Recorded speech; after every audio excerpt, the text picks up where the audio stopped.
you start the question and she will join. Let's start with the beginning. Why do people all over the world, on all walks of life, they seem to suffer? Why does this suffering happen?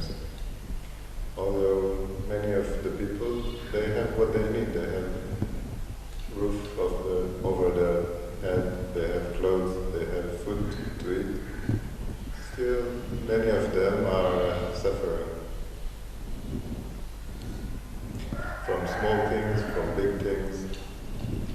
Why does it happen? What is the mechanic behind this suffering? So, behind the suffering, some expectation is there. Without expectation, there is no suffering. So behind the expectation, behind the suffering, some expectation is there. But nobody will expect suffering. What they expect is only some interesting thing and some pleasure. So when we seek pleasure, when we expect some pleasure, through pleasure the pain also comes, because pain and pleasure we cannot divide, both are same. But nobody is interested upon the neutral thing. For example, if you scratch here just like this, what will you feel? If you scratch here, what will you feel? Some sensation, some sensation of scratch alone will be there. But in the case, if there some eczema is there in the place, if you scratch like this, what will happen? You will feel some pleasure. By scratching, you will feel some pleasure. But how long, when you scratch so much, to that extent, some suffering, some pain also will accompany along with the scratch. So we cannot separate the pleasure and pain. But if anybody, if I ask a question, what do you like to have the body?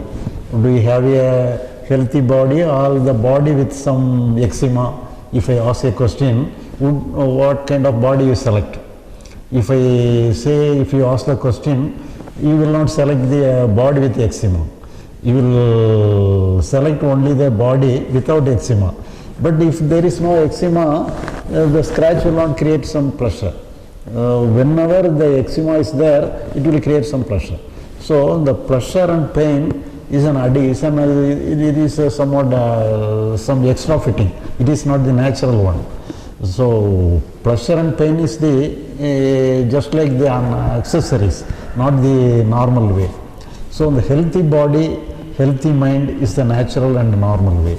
But we have the habit of seeking some pleasure in some way or other. When we compare, when we take the analogy of body, we can simply understand. But if it in the case of mind, we are very easily tempted to retain some pleasure. We are always in a good mood, good sensation. We seek pleasure, we seek good sensation in our mind. So we are developing a habit of seeking ourselves with good sensation. So always the good sensation creates bad sensation also. Whenever we seek pleasure, it accompanies pain also. We cannot separate it. It is the nature of everything. For example, whenever you are in a hot sun, if you go in the hot sun, it will not be very disturbing. You may be all right in a normal way. But when you are in a air-conditioned room and you keep the weather condition in a best way, when afterwards you enter into the sunlight will be very harmful to you. So otherwise it is normal, everything is okay. The normal condition is okay to our body. But whenever we are accustomed to some cold weather, we cannot bear with the hot weather. So some contrast will be there. So whenever we seek some pleasure, naturally our mind will be troubled and struggle with the pain. So that if you do not mind the pleasure, you don't mind the pain also. So we'll have a neutral state of mind. Can you give an example for seeking pleasure in the mind, Mind. in the body? That is the problem. Can you give us an example of how we do it? How do we seek pleasure in the mind? So, for example, when you are happy in some places, when you are happy, you are interested upon happiness. When you are in peace, or you have some peace of mind, you are interested upon to retain the peace of mind. So that is the problem. For example, we are having the sensory organs. We are having the sense of ear, eyes, everything is there. So when I hear a sound, when I hear the sound is ringing in upon my ear. When I look at a tree, I have the image in our eyes. So when I look at some other thing except the tree, the image of tree will go and the new thing will come. So in this way, when I listen to music, the sound will be there in the ear. When the music stops, the sound also will stop in the ear. So all our sensory organ is moment by moment new. It can catch only the new sensation alone. It will not retain any old sensation. It cannot retain any old images. So, but at the same time, the mind is alone some exception. The mind always wants to retain the past. It wants to retain some good sensation. It is also, our mind is also kind of sensory organ. And the mind alone thinks that I want to have some happiness always, I must have some peace of mind always, I want to retain something. So when we retain something, that means it undergone some repaired condition.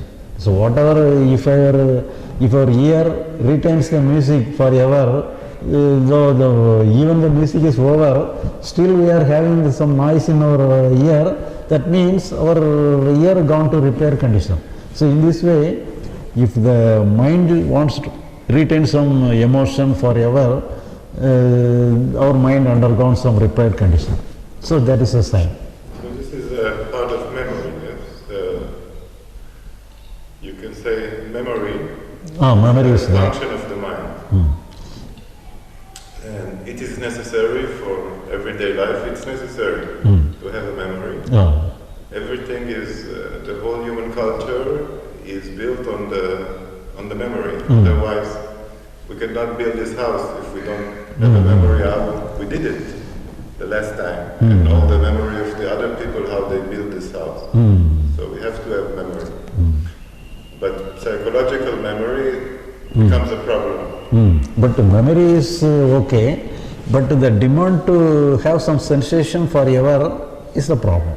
So there is difference. We can retain the memory. For example, we can, if I hear the noise of somebody, I can recognize. So she is speaking, some friend is speaking, some unwanted person is speaking, we can recognize. For that it is enough. But at the same time, if you are accustomed to retain some good emotion and want to be free from some bad emotion, then that is unwanted thing. But isn't it natural? Let's say you are hearing somebody who is speaking, and this person hurt you yesterday or 2 days ago, and immediately you have the sensation, I want to go away from them. Isn't it a natural process to want to go away from what was hurtful for you yesterday? But that is only to regulate our life. So regulate our physical action, we have to use our memory and we have to behave like that. We have to escape from the unwanted situation, unwanted person, we have to move like this. But at the same time, if there is no necessity to go away from here, but anyhow we have some unnecessary emotion within ourselves and we want to be free from the emotion, that is meaningless. We cannot go away from our emotion.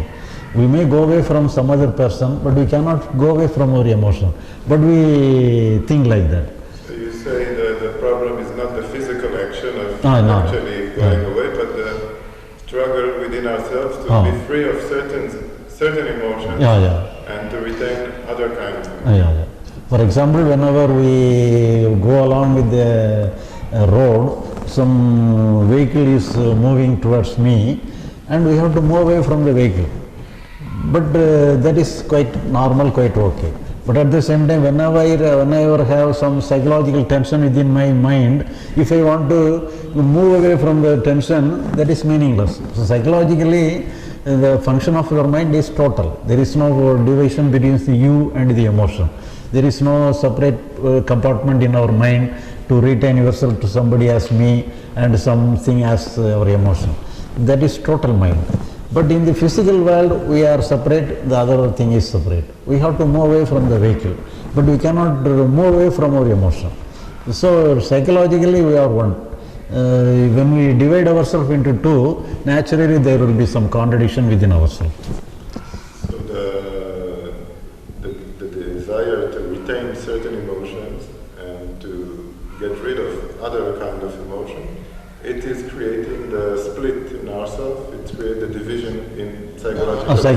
Psychological. And this division causes suffering. Suffering. This division is the suffering. But whenever in case of some good emotion, just like peace of mind, joy, we entertain the division because we want to retain the emotion. Whenever we want to retain emotion, we divide ourselves into two.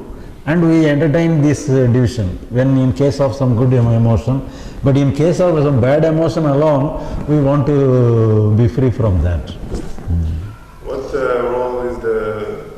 What is the role of thought, of thinking in this situation? Like we spoke until now about emotions, that you want to get rid of certain emotions, you want to retain certain emotions. What is the role that thought is playing in this mechanism? So without thought, nothing is possible. Everything comes in the form of thought, because the thought is the process of recognition. We recognize something only with the help of thought. So the thought gives you a picture, he is my friend, he is not my friend. So only because of the picture alone, we have the emotion. So before that, the thought gives us a picture. Some animals and small children have emotions without the thinking process. And they will have a thought in their level. They will have some thought. So even a small child in the age of 2, he still have some sort of a thinking process? Yeah, then only they can recognize somebody. They can recognize father and mother, they can recognize some good thing and bad thing. Only because of some, all recognition is possible only because of thought. Thought alone recognize something. Also a dog? And dog itself has a thought. Has also So then only it can recognize the master and the other persons. So it has the thought. So this is the function of thought Function at of a thought. certain level. So the process of recognition is thought.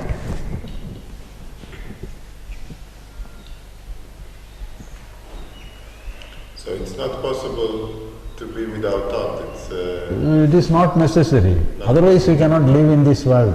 So we can make use of that, but we should not be trapped by thought.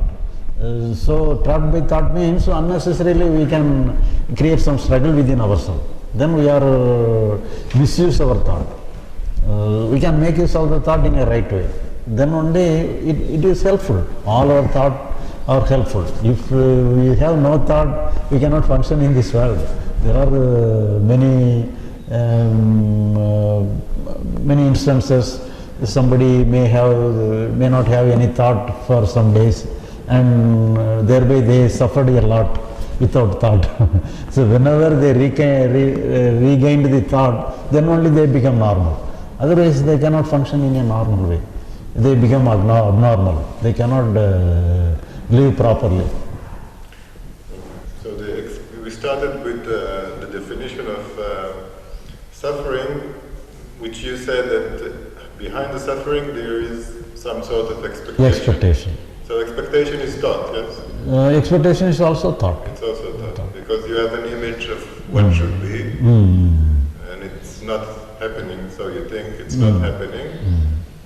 The what should be is not happening, and then you're suffering because you think I should be in a certain state and I'm not in that state. No, no. But thought is necessary to take you to the physical world. You have to show your way to the physical world. But the thought is helpless to show you the way in the psychological world. That is a block. That is the problem created by the thought. The thought will not have any business in the psychological world. But in the physical world it is good. It is very, very good. Without thought we cannot function.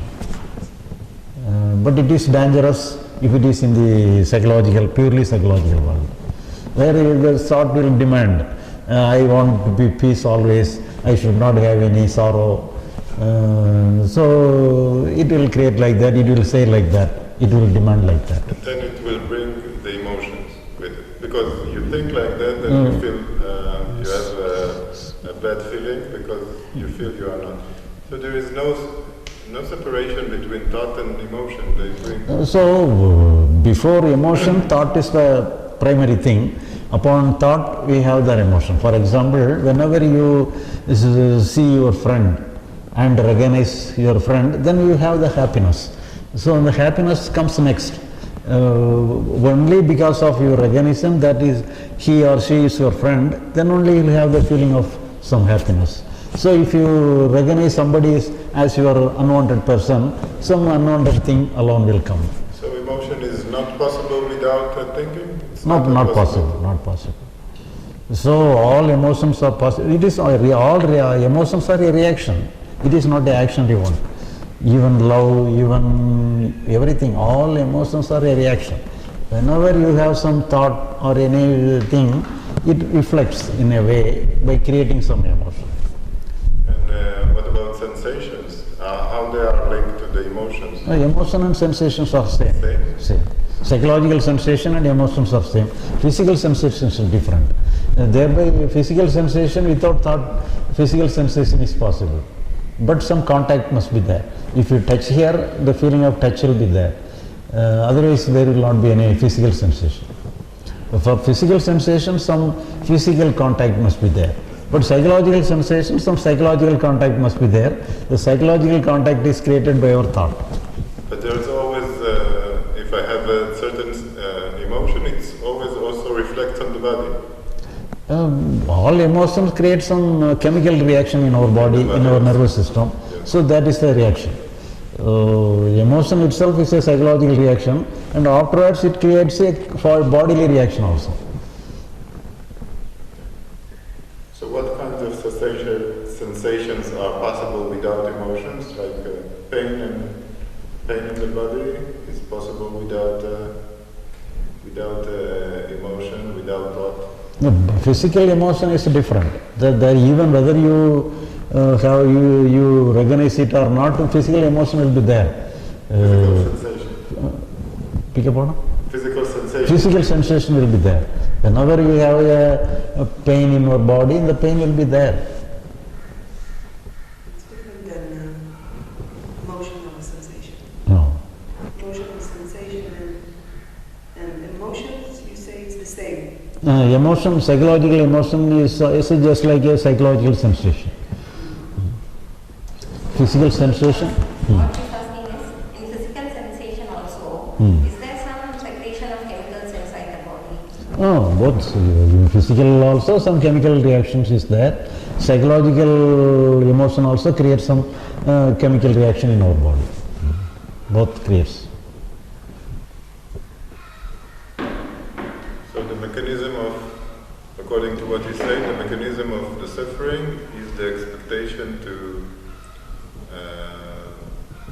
retain certain kinds of emotions and deny and get rid of other kinds of emotions. So the only possible thing is that we have to leave it in the flow. For example, if I have the table, the weight of the table is 100 kilogram, and if we want to move the table, we have to apply the energy more than 100 kilograms, then only it will move. So we will use the energy more than 100 kilograms. But at the same time, if the table has some wheel, if the table has a wheel, we need not put 100 kilogram energy. I can simply move the table through our fingertip alone. It will very easily move. So here, the flowing nature will clear everything very easily. So in this way, if you do not retain anything, if you do not struggle to retain anything, whatever comes in our mind will flow very easily. So even if it does not have any wheel, even though I move the table, it will make some scratch upon the floor itself. But if it has a wheel, it will not create any scratch in the floor. It is very softly it will go. So in this way, the same thing will happen in the mind also. And many people